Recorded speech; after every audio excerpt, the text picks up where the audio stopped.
Guys, good morning everyone, welcome back. Sadly, the new trailer, which I don't think you guys have seen yet in the video, isn't quite ready to be hooked onto the back of the log truck so that we could haul the skidder for ourselves. So I think it's about 6 a.m. right now. We are gonna road this skidder, I think about 3 miles at best, to the next job. Then I gotta drive an hour to our current job and hopefully finish that one to work at the neighbors, I think tomorrow, maybe. We'll see, but let's hop on the road, get this old skidder to the job.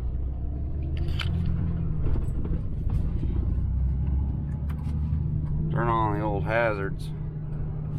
Turn on the old beacons.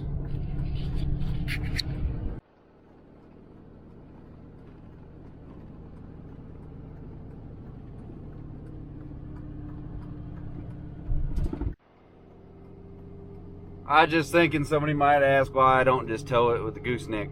It weighs less than Prime Tech. Well, there's no good spot to unload it, and it's so close to the yard anyway that it's just as easy just to drive it over there. And we gotta head over to the Golden Arches to get something to eat, but let's point out that this guy's gotta open his door to navigate the drive-through. Get that one close. I gotta tuck this one in. Literally about an hour later, we are at the job. Brought the bucket today. So this job that we're on right now is actually a slider job, if you will. It's kind of rough right now. It's full of rock. We found this really decent sized steel pipe here, but it's rocky down there. Plus we got the 12 on the steep ground, doesn't work that well, but you can't just mulch it. So that's why I brought the bucket, so I can fine tune it and rake it with the bucket versus the grapple. It'd be nice to have a one of those fixed big tooth Rotobex. Those things are pretty expensive, so we'll just use the bucket. Okay, I think we'll be able to finish it today and then move on to the next one. This job is just open it up so the landowner can see the vision, if you will. 080 seems to go to every single job. If you guys don't know, unless this handle's down, this excavator will not move, and I cannot fire it with that handle down. So if I start it from out here, I'm not gonna get hurt. Kind of cold this morning. Cold enough you could use a sweater, which is kind of weird for August, but I'm not going to put a sweater on because it's going to be hot later on and I'm going to regret the sweater. Get rid of this grapple. Grapple's so nice to have, versatile for moving brush and logs and stuff around. The bucket, kind of primitive, but it has its place. Need to switch my thumb over to the main circuit so it's on the variable switch compared to the momentary one that's on the wrong stick, because when I'm running the grapple, I have the grapple on my main function, not the secondary. Sounds like a hoss is showing up. For those of you guys that want to get into the land clearing business, that's the guy you need to talk to, except for he ain't going to tell you any secrets, so you're gonna have to hear my vision of how to get jobs and how we get jobs. Then I got these fancy little plugs to block off anything from getting in there. Had them on there for like a year now, have had not one leak because of the couplers. I've had O-ring blow on one of those, but the couplers, they don't wear out like those conventionals. Alright guys, let's just roll right into it. I'll put my helmet on when Dad fires up over there so we can communicate back and forth. Throw it up on the toolbox right here for me. There we go. Alright, let's try this again, shall we? go right into it. How we get jobs versus how other people get jobs. When you're first getting into the business, there's a couple ways to get jobs, and the easiest way is you got to pay for advertisement space. Facebook's an easy one. People even use Craigslist, I've heard. Put an ad in the paper, Yellow Pages, phone book, whatever. There's so many options and there's so much work around that people are always looking for somebody to work on it. You could use what do you call it? Man, I forgot the name of that place. Once you get a contractor's number, they call you all the time. Something homeadvisor.com, something like that. You move to a new area, you pay for their subscription, and if some people call and need some tree work, they'll put you on their list of people to call. For us, I've been fortunate. My dad and his partner Andy, I guess I'm kind of a partner now too. Our partner Andy, the log truck guy, they're pretty well known in the area, so we get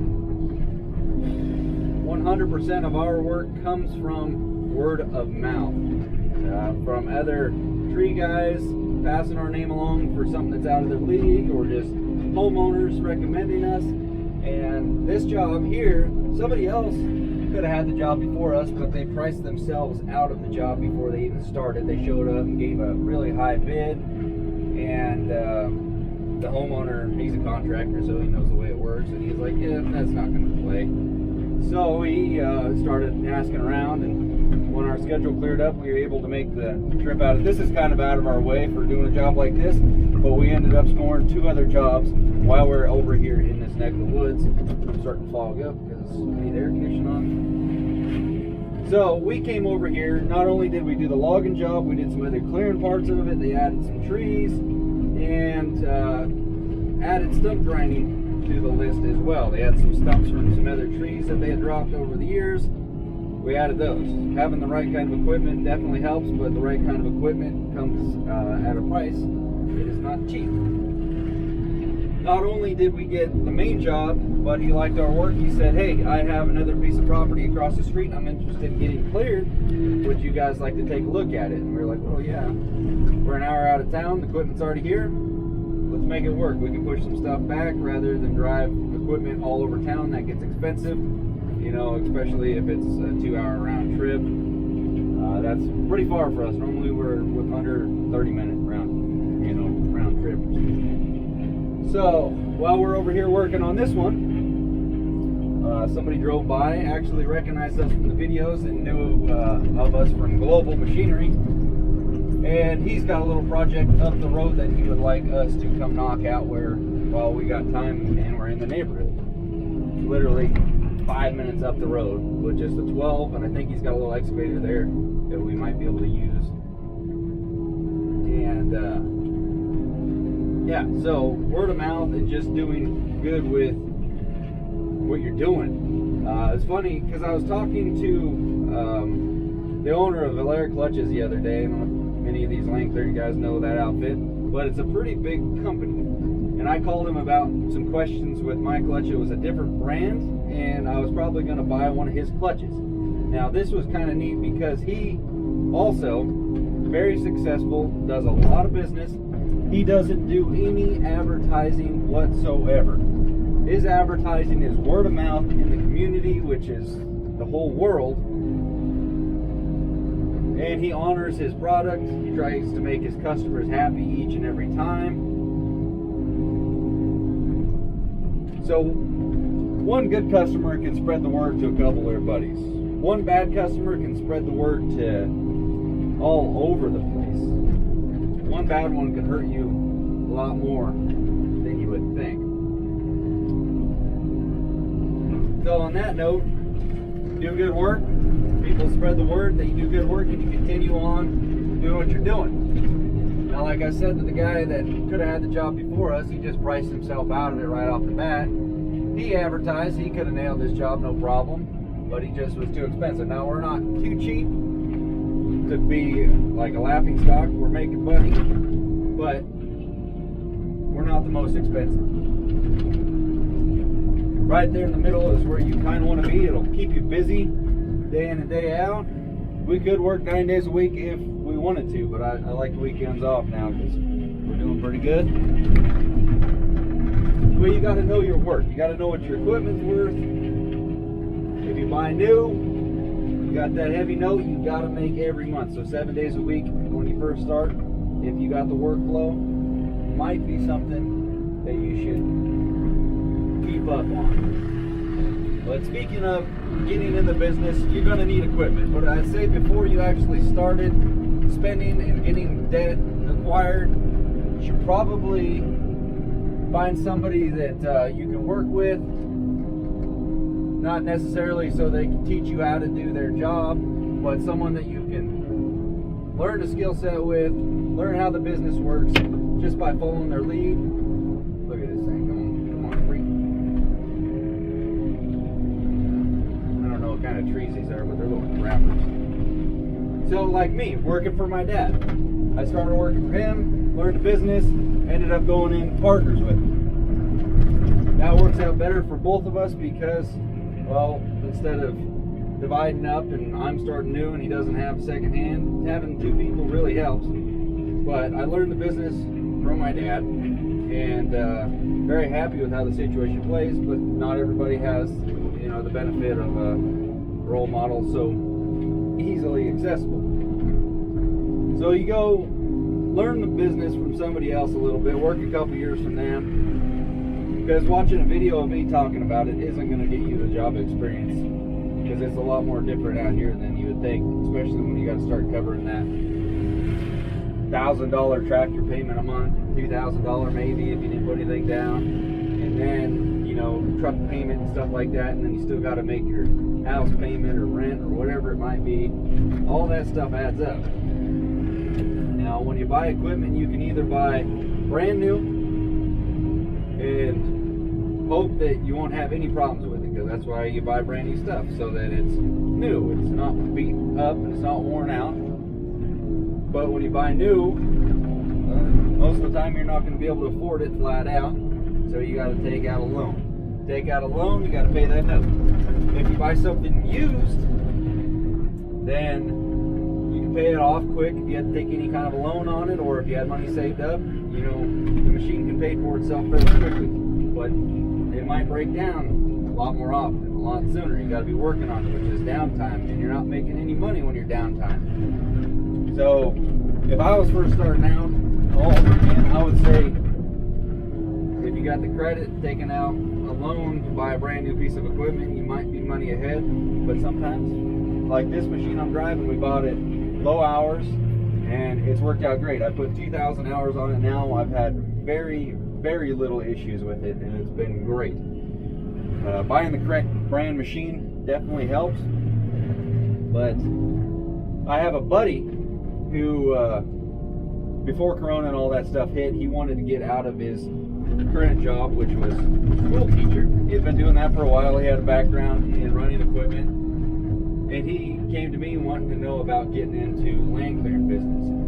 And he was all saddled up, ready to go get a 12, get, you know, an excavator or whatever it is. He had some money set aside, very little bills every month. But what he ended up doing is he found a skid steer, a Bobcat skid steer on Craigslist. He went and got that thing. He paid, after fixing it up, he was into it less than $5,000, and the thing paid for itself within the first couple weeks of running it. He upgraded to a bigger Bobcat, some other deal he got on Craigslist, used machine. He had to do some work on it, bought himself a used trailer, but he doesn't have any debt. So he doesn't have any bills every month that go towards, you know, I mean, maintenance and fuel and stuff like that, that's a different kind of a bill. But he doesn't have any payments that he's got to make. So he's, you know, making money a lot sooner than somebody that's buying it on credit. But that's just kind of my input on, you know, getting started. You got to make sure you got the flow for it before you go out and spend something that, like that machine there, depending on what state you're in, that thing costs as much as a house. And it's just a little skid steer. Now, people can make fun of your skid steer all day long. If the son of a bitch is son of a gun, is making you money, who cares? That little skid steer, we got bigger ones, but that thing is awesome to have in the arsenal. It's awesome to have around. People want to say, oh, you need a bigger machine. We got bigger machines, we hardly ever use them because the jobs that we run are couple day jobs in and out, and there's no need for bringing a bigger machine in. This thing does the job awesome. The 12 could use more power, but it's a skid steer. It's rubber track. We drove that thing a mile down the blacktop. No worries. There's a lot of variables you got to think about it, and then price per your area and all that stuff. I'm not going to give you our price chart because people in this area might watch it, and they might watch it a year down the line and think, well, what the heck, you guys were cheaper back then. It's like everything was cheaper a year ago. Everything's going up in price. Fuel's going up in price. And it all boils back to the customer's just going to have to start, you know, paying a little bit more because job expenses are higher. And I'm getting all kinds of rocks and stuff in here, so this is a slow going job. But we'll get her knocked out. I'm gonna hop on the headset, talk to Dad for a little bit. I hope that helped you guys. I will catch back up with you guys towards the end of the day. But you just gotta educate yourself before you go into business for yourself, because if you're working for somebody else and the machine breaks down, they might, you know, pay you for the downtime, pay you to fix it. But you don't realize that that pump cost $5 grand that just went out and you changed it today, or a mechanic came out and cost another $1,000 for a mechanic to change it. You got to know the expenses will be higher when you go into business for yourself, but the profits will also be higher, and that theoretically should go up. Look over this job real quick. The landowner's down there. He's thinking about putting a house right in here somewhere, so I think I'm just going to end up ripping these trees out that I've been avoiding. Got this old miner's ditch right here, creek right down there, a lot of rock. I don't like that crystal crap. This stuff is not very good on a set of knives. We just got to nibble through it, go up in there, clean that mess out, and start working our way back down to the bottom. We didn't do the beginning. Sorry, the camera. Old B-Pell's down there talking with the customer for a little while. Might end up getting a logging job out of this piece of property also. Got to file some paperwork on it though, so we might not do it this trip. See what he says when we finish the clearing part. And then, well, got more work for later on. Got to haul everything back out here. Got some bigger trees up top that might involve, well, probably bring the Primatech back if we come back out here. The 12 is not out of its league, but it's close. We'll bring the Kobelco back next time, right? Or at least the skidder. Yeah.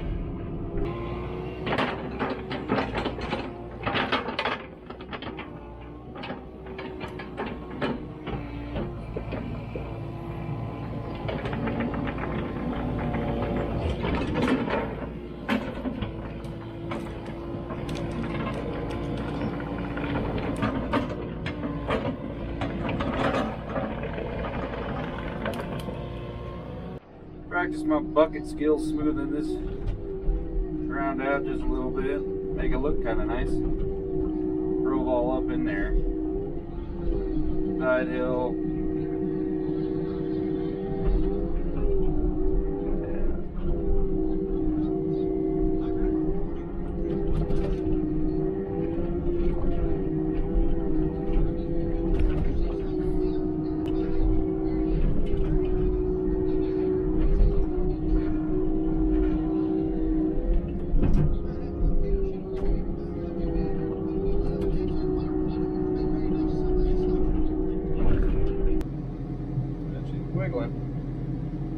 She's wiggling a little bit now. Yeah, Widowmaker hanging on the tip of the branch the other way.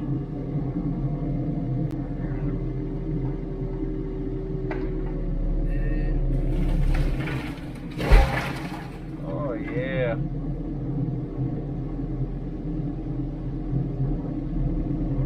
Turn made it up about 30 feet.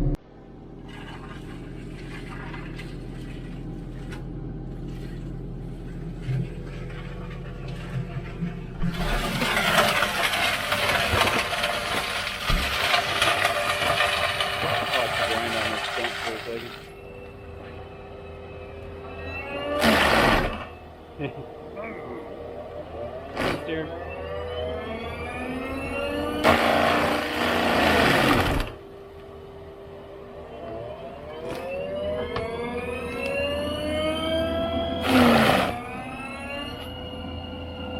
I guess that's the narrow side. Probably more than 2 feet across. Knives all the way. Yeah, there's like 8 inches worth of knives.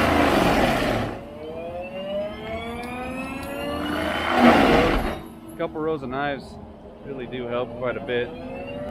That way, you got some good cutters for smaller, big stuff, but yeah, that way you can mulch up little logs like this. Then it doesn't cost you an arm and a leg because you're burning through a bunch of knives.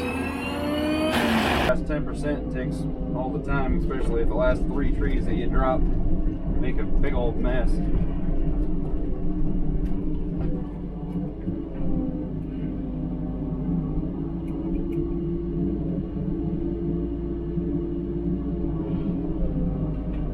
Fill them first. Could have made that nice layer of mulch. There's a lot of rock on this old road.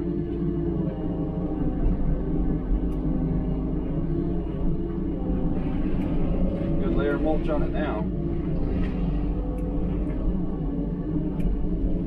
Yeah, some cedar mulch. Think about some cedar mulch? There you go.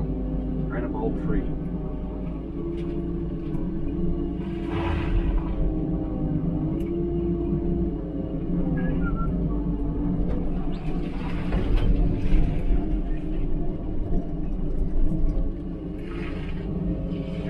Stick on top of the sods. Stick.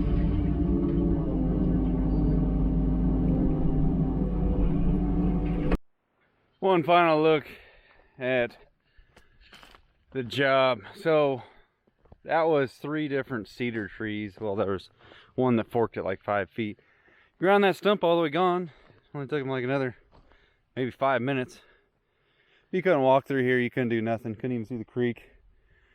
Got it roughed in. It's a little rougher than we would leave it if there was like an actual house right here. But there's going to be a house here later on. We're going to have to log all these bigger trees out when the time comes. It's just going to get all torn up. So for right now, they can come in. They can start blueprinting out ideas of where they're going to put the house, what trees need to go, which can stay. And we just go from there. There's no point in, making this look like a complete garden around here. It's already got the well in and all that. So I'm going to go ahead and get the fire hose and everything loaded up. A gooseneck is across the street where we started. I'm going to haul that 080. I think I'm just going to haul it home. It's out of fuel. 12's out of fuel. I'm out of fuel. Let's just call it a day. It's only Thursday. We still got one more day. Oh, it's an easier job tomorrow, and it's not an hour away from the house. So let's go get this rig. Another fun-filled day. 6 to 6. It's only half a day. Gonna take this thing back to the house. Ain't gonna take it to the next job. I don't think the guy even answered the phone. Called him. Oh, he's got the stump grinder. Oh. Hi, El Chapo. Yeah. Yeah, mi amor. Good girl, ma. Yeah. Well, son of a gun. I left my sunglasses in the excavator. Oh well. Got about an hour to get home now. It is 6 o'clock on the money. Austin's girlfriend's texting me. Is Austin at your house? I'm not at my house. I hope you guys enjoyed today's video. Trying to explain how we get jobs, how to get in the business. You just got to take it one step at a time. You start skipping steps, it'll get you in trouble. But shoot, you never know. Life's a gamble. Sometimes it works out in your favor. A quick little story before I end it. Hop on the freeway here. I gotta set the camera down. It's gonna bobble around like a crackhead. My dad, what he started doing was cutting firewood back when he was a teenager. Somebody saw him cutting down trees one day and said, "Hey, wanna come work for me? Cut down big trees?" And so, or however it went, something like that. He said, yeah. So he went falling trees, and he ended up working for this bigger company in our area. And he worked for them for like 10 years, separated, worked for another company. But while he was working for that big company, they, everybody's gonna pass me because I'm just getting on the interstate. Let's get up to 50 now. Worked for this big company, he'd go out of town. They wouldn't supply him with a hotel. Expect him to sleep in his truck. They wouldn't pay him any extra for the drive time. So, one perk about working for yourself or partnering up with family or whatever it is, when you work out of town, you bid your job accordingly. All that little stuff, if you're going to go out of town, you need a hotel, that's in the bill. The customer pays for that, or however that works, it's going to be included. It's worth your time to do this job. You got to get the money for it, you know? It's simple as that. That was one of the main reasons why I came back to work for my dad, is because I wanted to feel appreciated. I didn't want to get absorbed into a big company. And it's kind of neat. There's a Diamond C right there. I haven't seen too many of those around, only Arthur and me as far as I know. But working with my dad and working with Andy, I don't feel absorbed. I feel a part of the whole operation. It's not just I'm not just a body on campus, you know. And it's worked out, I think, for all of us in good favor by having one extra guy on staff. But you guys, you guys want to keep hanging out? Video's officially over right now, but if you want to keep hanging out, I'm just cruising along. Got my engine brakes on, both my load leash and my factory-ish VGT, which sounds like it's making some weird noise. I hope it doesn't go out. I need 2 more solid years out of you, truck, and then you can go to the vault with Grandma's truck and just be locked away.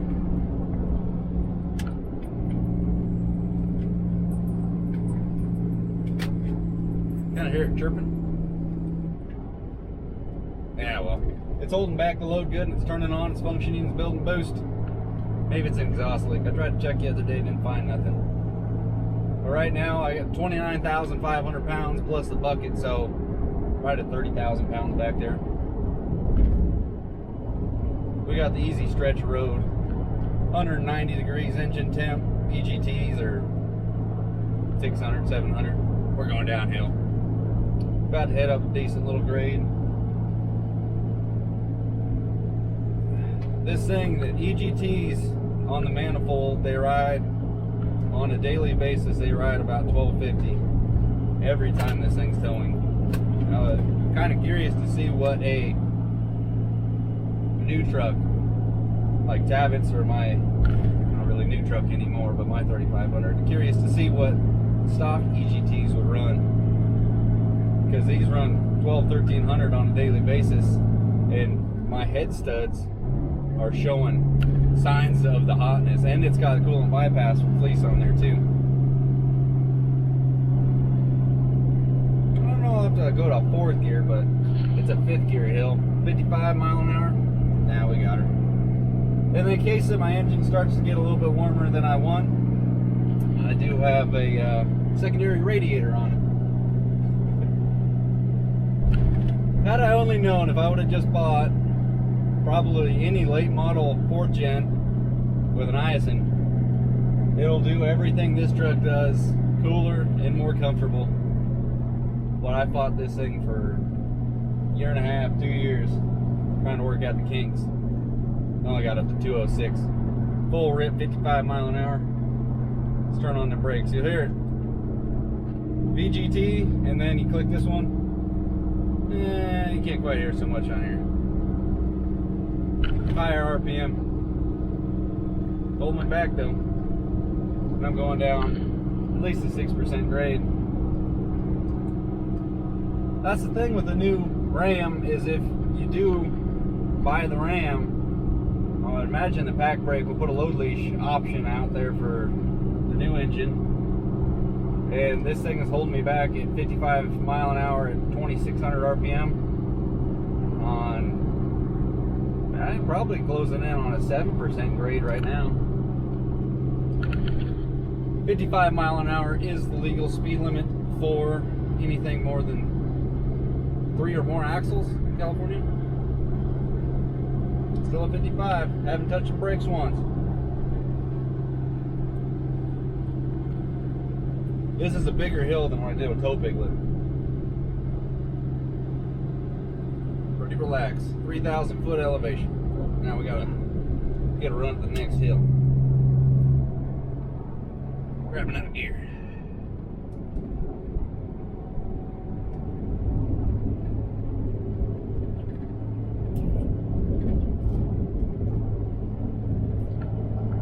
Alright, we'll see you guys on the next one. Like, comment, subscribe. Let me know what business you guys are in, and if you want to share how you got into it, what tractors you got. I'm curious to read your comments.